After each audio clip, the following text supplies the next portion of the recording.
Invoicing, setting your prices and service agreements in disability sector. Let's get into that. It's a bit of a minefield. Let's get into it.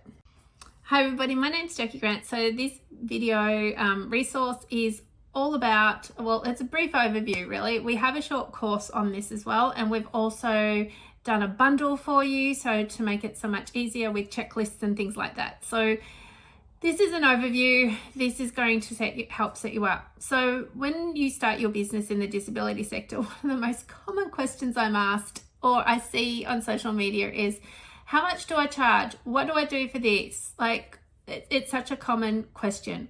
So in the NDIS Code of Conduct, fair pricing is a very big point. One of the things that we notice with disability businesses is that there's often an overcharge of services, which leads to plan funding running low. When that plan funding runs low, then the participant actually misses out, and they can sometimes be penalised. So if they overspend their budget, they can be made agency managed, which then means they can't have their regular supports when they were plan managed. It causes a lot of stress and trauma to them. So you as a business owner, getting the invoicing right and then having a service agreement in place is key to your long-term success, and hopefully the participant keeps their funding going at the rate that they currently have. Now, the NDIS currently has a pricing arrangement. It is the maximum, absolute maximum that you can charge that NDIS will pay for. Now, as a service provider, and doctors do this, so Medicare have an absolute maximum that they will pay for, and then doctors will often charge on top of that. So if say the fee with the doctor is $100 and Medicare may pay $50, right? So the person knows going to see that doctor, they're out of pocket $50, $100, whatever it is, okay? In NDIS, they're really strict with the Code of Conduct, and there are fines for breaching this. That's fair pricing. You've got to think about the person that you're providing the services to, the frequency of the service, and do you really need to, as an independent, charge the maximum rate of $65 an hour? Now, one of the reasons that they question whether independents need to charge that much is because they're not paying staff super. So they're not paying an admin team or a CRM, so a system that's going to do that, and they're not necessarily doing payroll and having payroll services, and they're not necessarily paying out work cover. Okay, now some sole traders do have systems in place. They do pay their own super and they do pay work cover. But one of the biggest things is that it's really important to weigh up the cost of your business, and there's always going to be unpaid hours in as a business owner, always. It's just how it goes. So I encourage you, when you're onboarding or doing a meet and greet of a new person into your business, is that you sit and say, all right, so the maximum is say $65 an hour. I'm going to be there 2 hours a week, and yeah, the travel there is just on me. It's maybe I can claim the K's on my tax or whatever. The wear and tear on my car, I understand that's on me as a business owner. That's a business expense. And if you can get it in your head that there's certain business expenses that you have to pay, then and some that you might be able to claim on tax, speak to an accountant, then when you go into the discussions, if a person says to you, no, I'm only happy to pay you $35 an hour, you've already got a decision in mind that no, I'm not coming here for less than 45. Like it's just not going to work. But because you are a business at the end of the day, and this is the thing, like myself, I'm a business. I charge for my services. I value my services. And this is what I try to get through to people, is that I give a lot of stuff away for free, and people still want more for free. So I cut back. I don't give as much for free anymore because people just want to keep taking, but there's no appreciation in free. So you have to value yourself and say, right, this is my price, and have a range with your pricing. So a huge part of that is knowing, okay, so this is the minimum because I don't want to be going backwards financially. Then you go, okay, if I can't afford the maximum, what is my range? Is it 45 to 65? Is that the range? You don't have to tell them that.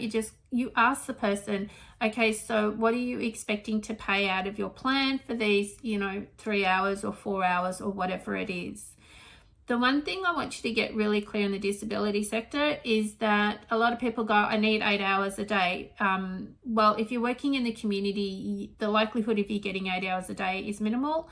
And the way SIL is changing, the likelihood of you getting a full 8-hour shift and not being exhausted at the end of that, because the ratio to participants to staff is actually changing. That funding has changed. A lot of it is 1 to 3. Sometimes it's 1 to 4. So you're one person to working with 4 people all at once.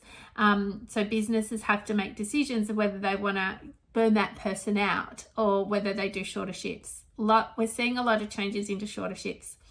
So this is part of your business structure of knowing what you're worth, how much you can charge up to, and whether it's fair and reasonable as part of fair pricing as part of the NDIS code of conduct, that you actually ask for even more that the person pays out of their own pocket for.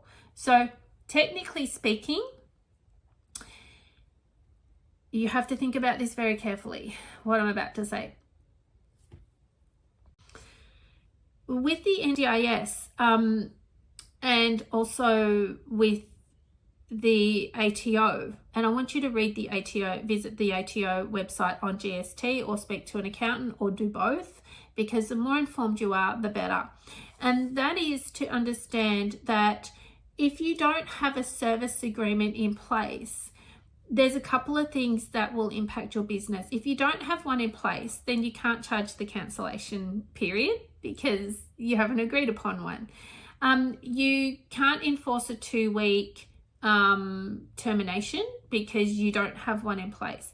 And it also can impact your paying GST. So you can't charge for GST with NDIS. So those fees that you charge, you do not add GST to that. It's exempt. However, if you don't have a service agreement, you may have to pay GST if you've earned that much money. And this is where it's really important to have a service agreement in place to keep that exemption in place, that you don't have to pay GST on what you earn from a person being paid with NDIS funding. Really important to get the right advice from an accountant and the ATO on this, because the last thing you want is that you want, oh, I don't even need a service agreement, which I hear a lot. And then people go, how do I charge for this? And I'll go, well, what did you put in your service agreement? They say, I don't have a service agreement. And they'll go, oh, my client keeps cancelling. How much do I charge? And I said, what's in your service agreement? And they go, I don't have a service agreement. And I said, well, then you can't charge. Now, if a person doesn't pay an invoice and you don't have a service agreement, it's a little bit harder to actually take this any further. I'm not saying you can't, but this is where you need legal advice. You need legal input, because if you don't have a service agreement that a person's going to pay you X amount of money, then you have no claim.